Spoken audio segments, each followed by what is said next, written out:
And United 893 heavy, now cross runway 1 right and hold short runway 28 left. Cross 1 right, hold short 28 left, United 893 heavy. Skyway 6185, contact NorCal departure. Over to departure, Scott 6185, have a good day.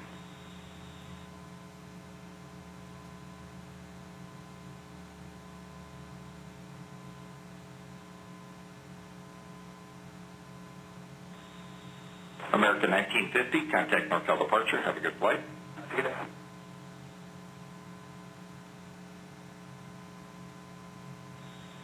United 930 heavy, runway 28 left, position and hold. Position and hold, runway 28 left, United 930 heavy. And United 930 heavy traffic is holding on runway 1 left. They'll be departing northbound. United 930 heavy, copy.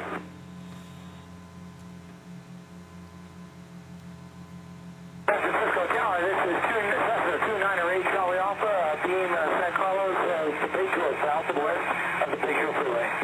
Brickyard 4912, wind 30014, runway 1 left, clear for takeoff. Left quick takeoff, Brickyard 4912. And 114, use Tango high speed, contact ground pointing. Tango 1 and 120, command 114. Northwest 221, make the left turn on the Delta, cross runway 28 left, traffic holding in position, contact ground pointing. Delta clear to cross 28 left and over to ground, Northwest 221 heavy. Or 298 Charlie Alpha, San Francisco Tower, I didn't clear through the...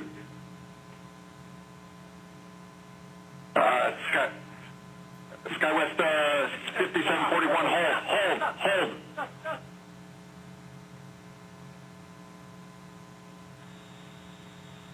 SkyWest 5741, sorry about that. Continue down the runway and turn left at Tango, cross runway 28 left, traffic holding in position.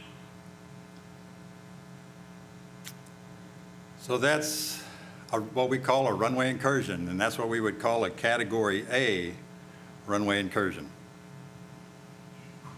So there's a couple of questions I want to ask you. But first, let me say this. You know, there were, as a minimum, there were 5 safety nets in this operation, 5. Safety net number 1 was the air traffic controller, who has the perspective, who's the one that's issuing the instructions, who is supposed to be analyzing the situation and making sure that safety is implemented above all things. That's the safety net that failed and caused this situation. Who were the other 4 safety nets? There was the pilot in command of SkyWest 5741, the pilot in command of Brickyard 4912, the flying pilot. And then there was the monitoring pilots in both aircraft. All 4 of those safety nets, and none of them materialized in that particular case. I mean, while there's yes, we know that the flying pilot on the SkyWest aircraft is, trying to put that aircraft onto the center line of this 150-foot wide piece of pavement. And that should be their primary duty as well. But the other pilot could be scanning.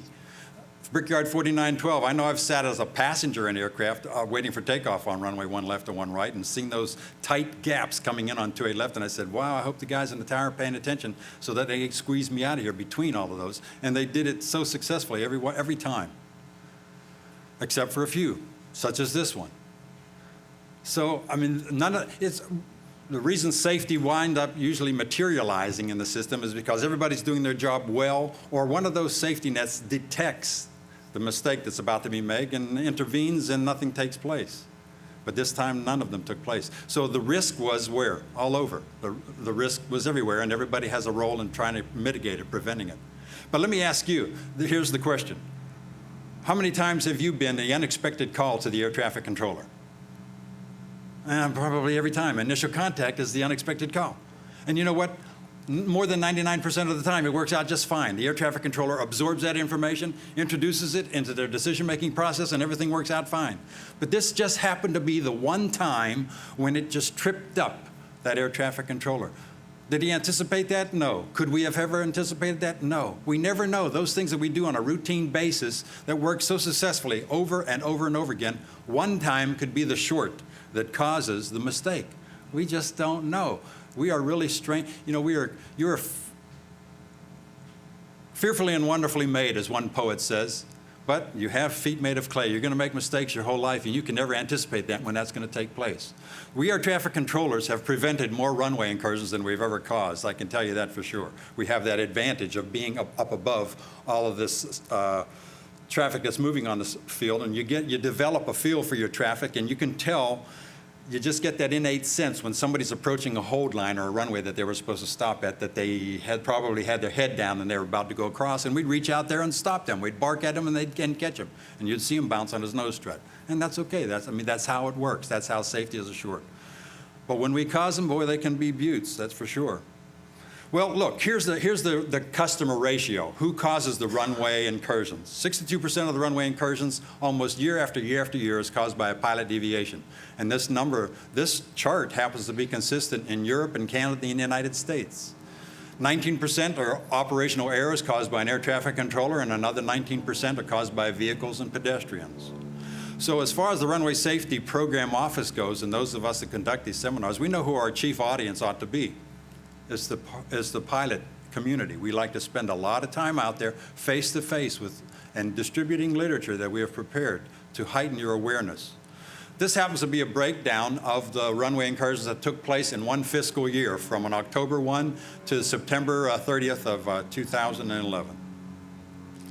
And you can see that we had 954 runway incursions total. Operational errors, 178. Pilot deviations, 593. Vehicle pedestrian deviations, 183. We also categorize them. A Category A runway incursion, such as that as we just saw. 5 of them that year, and 4 of them were caused by an air traffic controller, 1 by a vehicle. Category B, almost as serious, 1 of each, or 1 in 2 different categories.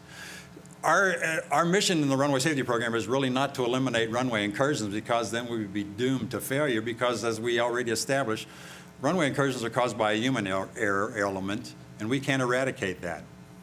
What we hope to do is eliminate death and destruction. And the way we hope to do that is by constantly making one another aware of the risk that exists out there on the field and the risk that we bring to the field. Now, here happens to be a calculation of just a snapshot look of 1 quarter, a 3-month period of those pilot deviations that took place, and who caused them. You see, 78% of them were caused by a Part 91 operator, and 3% of those were caused by a military aircraft. And look at the bottom line here where most of them take place. In daytime VMC, visual meteorological conditions. That's when the traffic is usually the heaviest, and that's when the mistakes are going to take place. Now, once again, we get a picture here of who our biggest audience should be. It's the Part 91 operator. So that we can, because they're not necessarily required to conduct semi-annual or annual training. Once you get their license, some pilots never again get any instruction. What kind of mistakes do they make?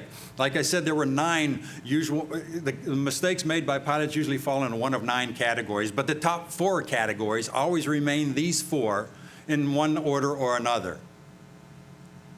28 times a pilot landed or took off without a clearance to do so. And you say, why would that happen? We don't know. And can we anticipate that? No. But it does take place.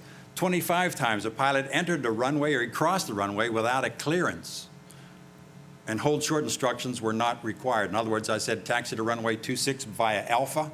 I didn't have to tell you to hold short of runway 26. You know you're supposed to do that. A couple other times I said to a pilot, the air traffic controller said to a pilot, hold short of the runway, and the pilot read back, Roger, hold short of the runway, and then they went across anyway. So what would cause that?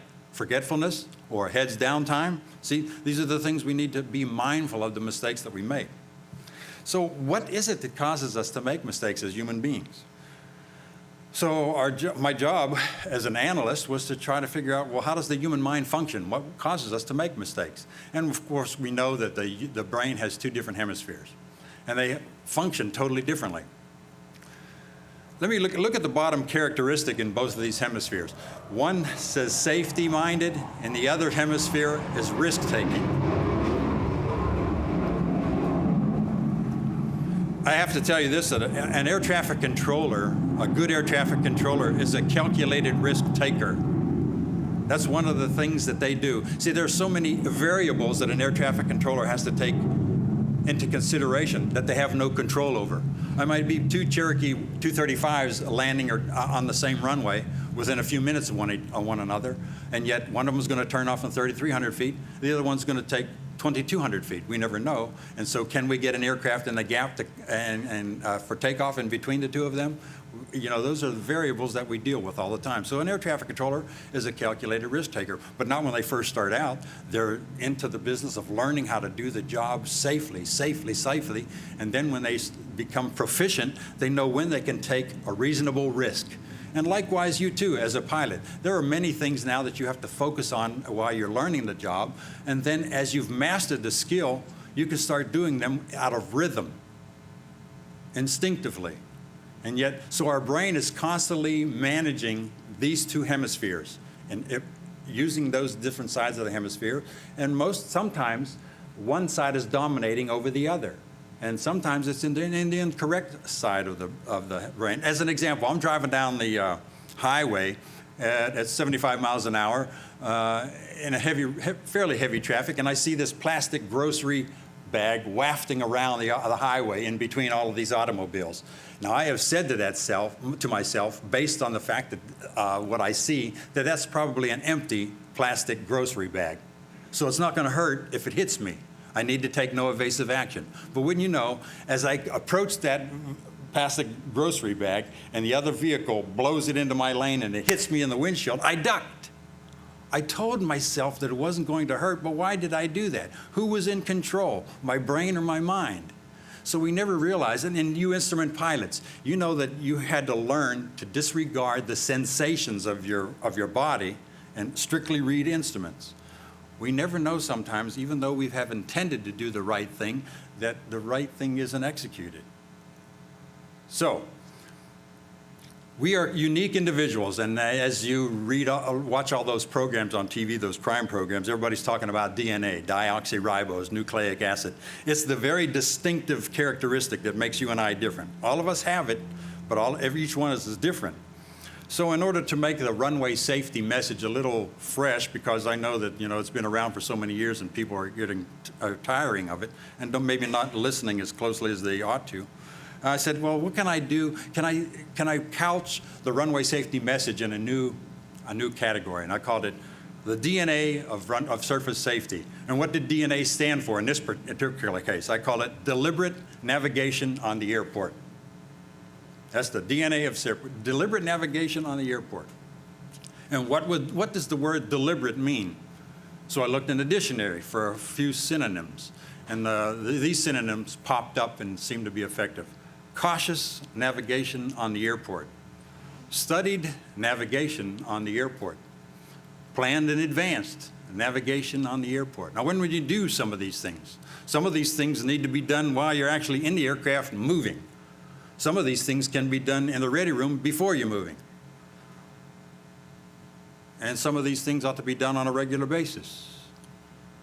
So, what kind of things do we need to be cautious about? What things should we plan in advance? Well, we ought to be cautious and plan in advance and understand signage, marking, and lighting, thorough communications, and the human factor. So I said, well, let's elaborate each one of these just a little bit. So we'll start with the human factor element. Deliberately understanding, planning in advance, talking about it, being cautious, realizing that every time I come to the airport, I bring a risk, and I'm exposed to a number of different risks. People who have DNA just like me that sometimes can make a mistake.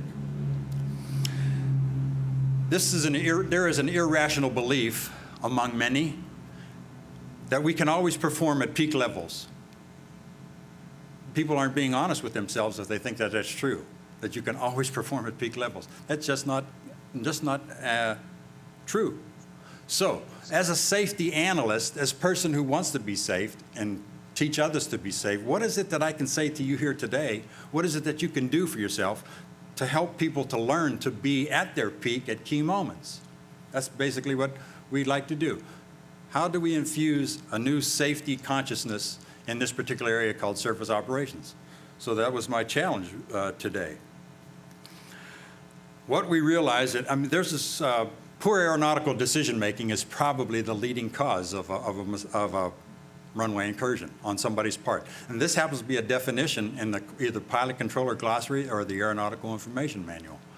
Aeronautical decision-making is a systematic approach to the mental process used by pilots to constantly determine the best course of action in response to a given set of circumstances. Now, everybody makes decisions. What makes aeronautical decision-making so much different from other kind of decision-making? I borrow the phrase from the Nationwide car insurance commercial where they said, life comes at you fast. Well, in aviation, life comes at you fast, and aeronautical decision-making sometimes requires split-moment decision-making between safety and risk, which is going to dominate in this particular case. So from this sentence, I realized what the mental process is something that I had to give a thought to, and that's why I looked at the two different hemispheres and the way they operate differently. And so let's talk about poor aeronautical decision-making. What would cause an operator to make a bad decision, and what can we do to mitigate that? What we need to do is try to avoid task saturation, which can happen even while you're moving on the surface of the airport. But I thought the best way to convey this to you was for this little game that we played. This is a unison activity that we're going to perform with one another. We're going to read this chart out loud from the top left column down, and then the second column, then the third column, then the fourth column. We'll read it at this rate of speed. I want to keep you together in unison. I'll read along with you about the first 3 or 4 words, then I'm going to drop out and just let you read it to yourself. So on the count of 3, let us begin. 1, 2, 3. Red, blue, green, red.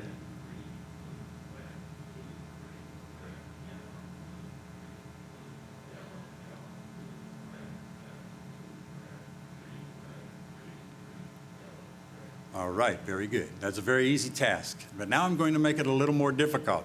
I'm going to put the words up one word at a time in this same order, 1 second in between words. I'm going to put the word up in color, and I want you to say the color that it's written in, not the word itself. Oh, so I think somebody's already sensing that this is going to be a challenge, that I'm going to make it a twist. You're right. So the very first word will be the word red. But if I put it up yellow, I want to hear you say yellow.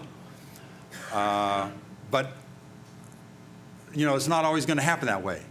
By the time we get to the third word, somebody will have made a mistake. And those of you that can hear that person make the mistake, you'll laugh. So you need to laugh really quickly. Otherwise, you fall behind, and then you make the next mistake, and they're laughing at you.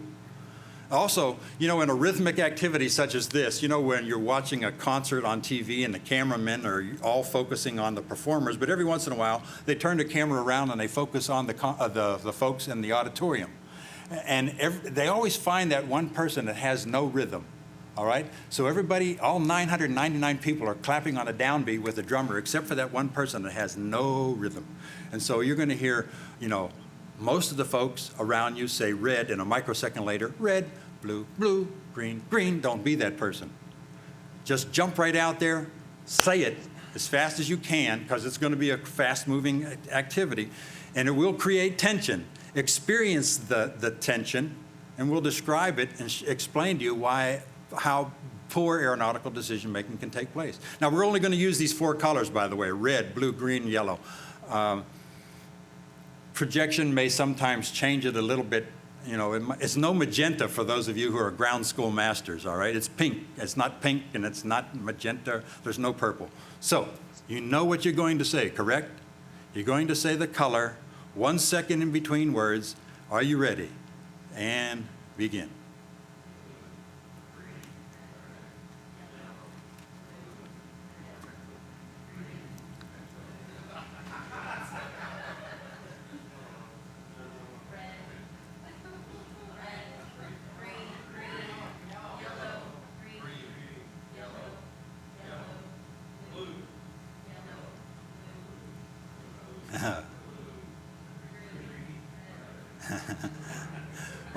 Well, for those of you that may be watching in the privacy of your office, I'm sure you didn't make any mistakes, but for those that were in the audience, well, we had a lot of them. And that's what we expected. At least we were hoping that that would happen so that we could validate the point that we were going to make here. So let me ask you, was it difficult? Yeah. It came at you very fast, right? And here's the challenge. Well, let me put it this way. If I had given you 5 seconds in between words, you think you would have been a little bit more successful? Yeah, sure. little more time to think about it. But here's the challenge. The simplest thing that we do in this task was to read. That's what we coached you into doing with the first activity. I asked you to perform a slightly more difficult cognitive activity, to interpret a color. And in the time frame that you had available to do that, it was very difficult for you to make the leap up here and to say the color and disregard the word. Now, here's the example. Air traffic controller. We have a capacity of introducing a great amount of stress into your cockpit that wouldn't otherwise be there, would we?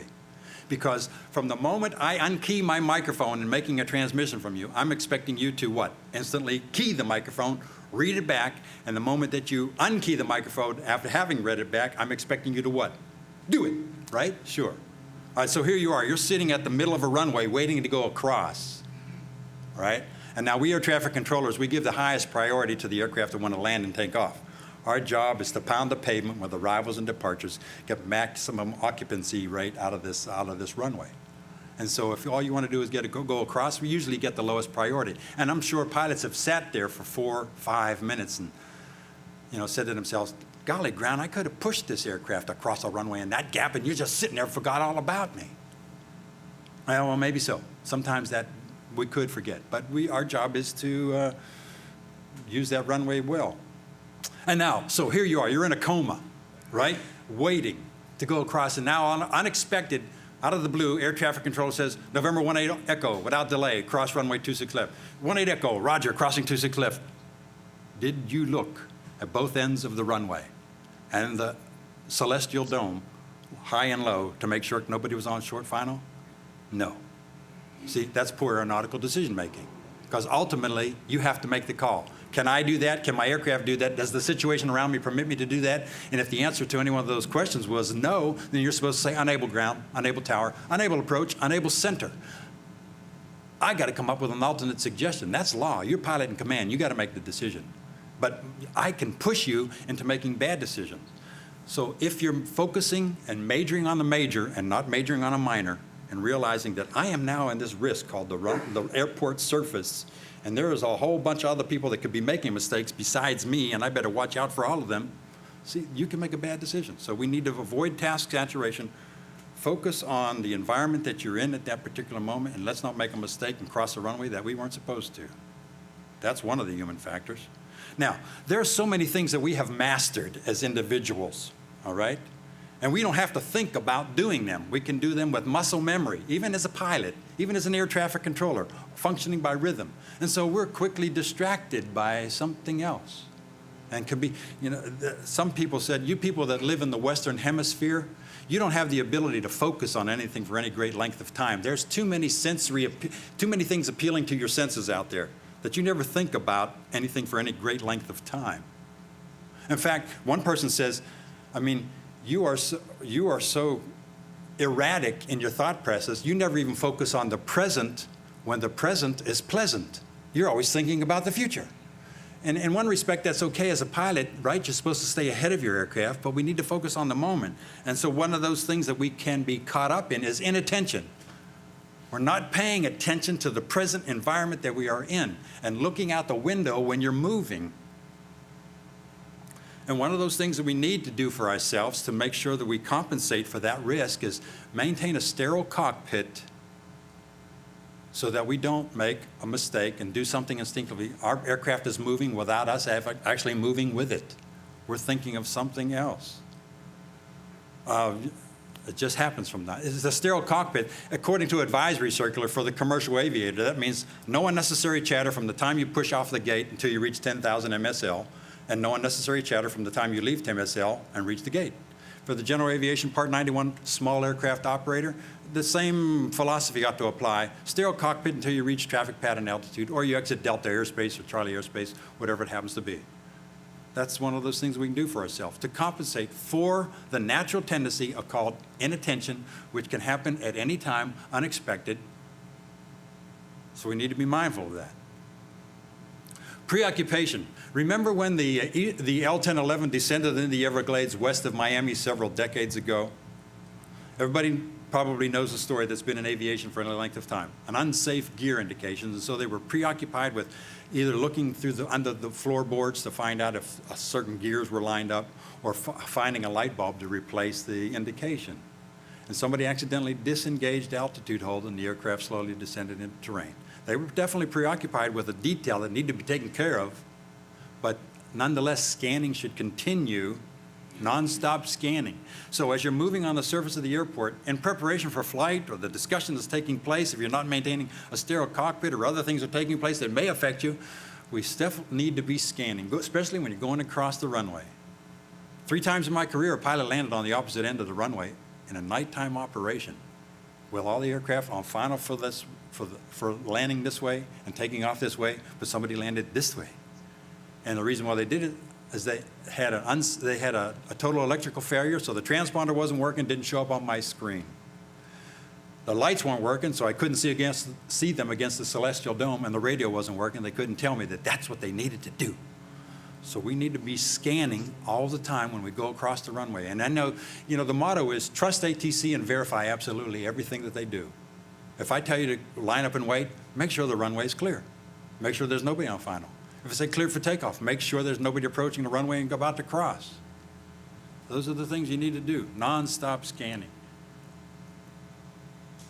Loss of situational awareness, you know what that is, absorbing information all around you through using your 5 senses and painting a picture. In fact, it could be a quarter-mile visibility in fog, and you can sort of tell what's going on around you if you're listening, absorbing the information that's available to you through sight and sound. Who do you think, though, is the most important person to listen to?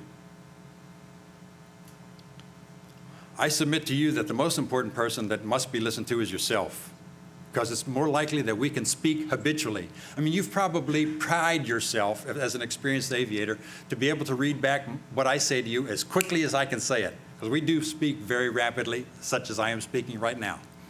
And you have tried to master reading back my instructions as quickly as I can say them, because you will not be stumped by any air traffic controller, right?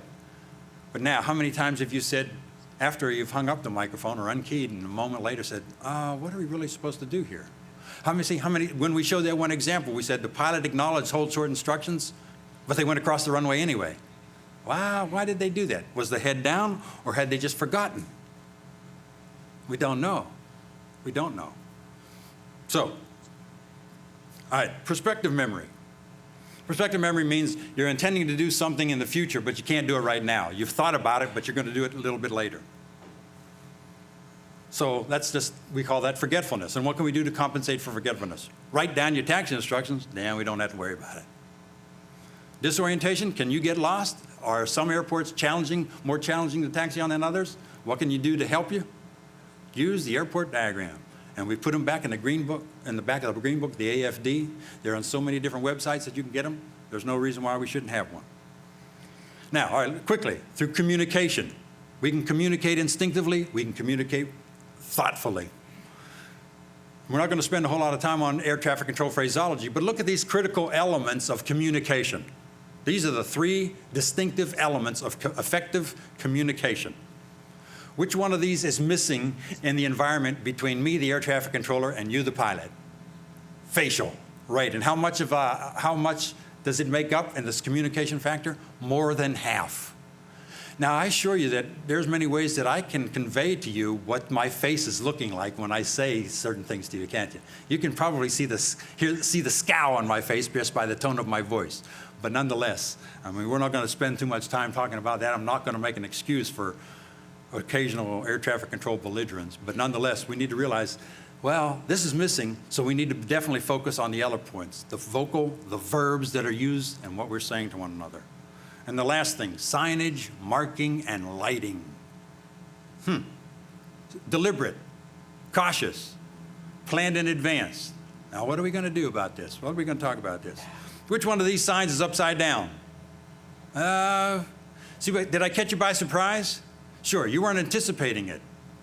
And so therefore, it's not likely that you may get the right answer. And I think that's why I think signage and marking tests that we throw out at you sometime on written pieces of paper are unfair, because they're out of context. But when they show up in context, we need to realize what they mean.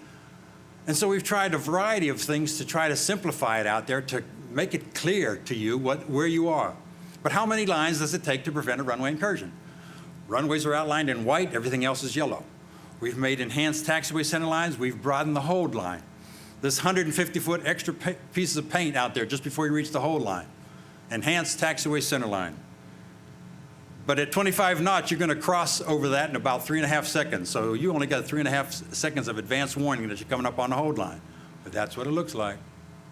And then, of course, it takes you up to this line, which is now much bigger than it ever was before. So we had a whole lot of NASA reports that the pilot said, I didn't see your stinking hold line because it was faded yellow paint on faded asphalt.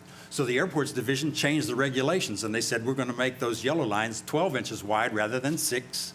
And we're going to put black paint down under the yellow so that we have an established permanent contrast, and we're going to use beaded paint. But you know what? People are still blowing through that line unexpectedly. Has it accomplished its task? I don't know. Has it prevented runway incursions? I hope so in some cases, but it hasn't eliminated all of them. But let me ask you this, and don't answer because it'll be embarrassing. Which side of this line is the runway? Usually at a flight instructor refresher clinic, and I ask that question out loud, I get hands pointing in both directions, and a few moments later, somebody, one angle, retracts their hand because we caught them by surprise.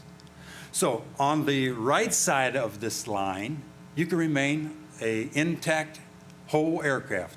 On the segmented side of this line, you could become a segmented aircraft because that's where the runway is, or even worse. If you're out there when you're not supposed to be, either because I made a mistake and put you out there when I shouldn't have, or you went out there when you shouldn't have because I had somebody on short final.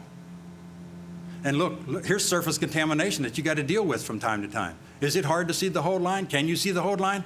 Well, let me tell you this. If you're looking for a hold line because you made it your highest priority, concluding for yourself, there is a runway in between where I am and where I want to go. I got to find it.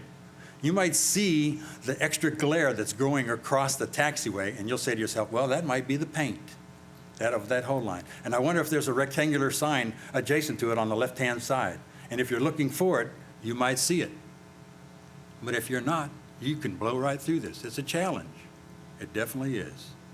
Listen, what we know for sure is well-trained and highly motivated people will make mistakes. And we just need to be mindful of that. And what we suspect is that poorly trained, unmotivated people will probably make more mistakes. So we need to bring our A game. We need to try to be at peak in those critical moments out there and realize that you may be doing everything right, but somebody else is doing something wrong because they're not quite at their A game level. The rules were made for one particular purpose. If everybody does them, if everybody performs this way, a safe outcome can be predicted with greater certainty if we all do it right. And you know what? We know that runway incursions take place at airports where there are no control towers, but there's nobody there to report them. And so we know that some people are perhaps more inclined to do unordinary things at those environments too. So there's a risk that exists there also. But at the airports with control towers, 550 some airports with control towers, we have almost 1,000 runway incursions a year, even though the number of operations are coming down. So what we want to do is we want to teach compliance, we want to practice compliance. And this is my life motto, but what is the order of things? In life, in so many areas of life, there is an order of things. And as long as we can identify the order of things and then live in harmony with them, we're living a life of peace and accuracy with our fellow man and with our fellow aviator. And so for your sake, find out what that is. Realize frankly, admit to yourself where your frailties are, where your personal techniques are that may need some tweaking. And then resolve to perfect it, realizing that you are a human being, fearfully and wonderfully made, but prone to make mistakes from time to time. And that be mindful of the other folk, too, that are in the same boat as you are.